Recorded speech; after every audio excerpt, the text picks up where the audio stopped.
অভি ও ছুটির রোম্যান্টিক মুহূর্তের মাঝেই মিলল মোহন সর্দারের ঠিকানা। সম্পূর্ণ জানতে হলে চ্যানেলটি সাবস্ক্রাইব করে ভিডিওটি লাইক দিয়ে দেখতে থাকুন। আজকের পর্বে দেখা যাবে অভি আর ছুটি এক চায়ের দোকানে যায় এবং দুজনে চা খায় এবং চায়ের দোকানে অভি আর ছুটিকে দেখে ওই ভদ্রলোক তার সম্পর্কে কিছু কথা বলে এবং তা শুনে অভির পরীর কথা মনে পড়ে যায়।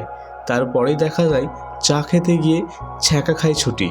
ঠিক তখনই অভি ছুটির চায়ে ফু দিয়ে দেয় এবং দুজনের মধ্যে এক প্রেমময় দৃশ্য তৈরি হয় এবং সেই চাটি ছুটি খায়। এরই পাশাপাশি দেখা যায় ঝুমকি রোমাকে ফোন করে বলে যে অভি আর ছুটি পলাশপুর গ্রামে গেছে। তারপরেই রোমা ওর দাদাকে বলে তার মানে ওরা মোহনের সাথে দেখা করতে গেছে।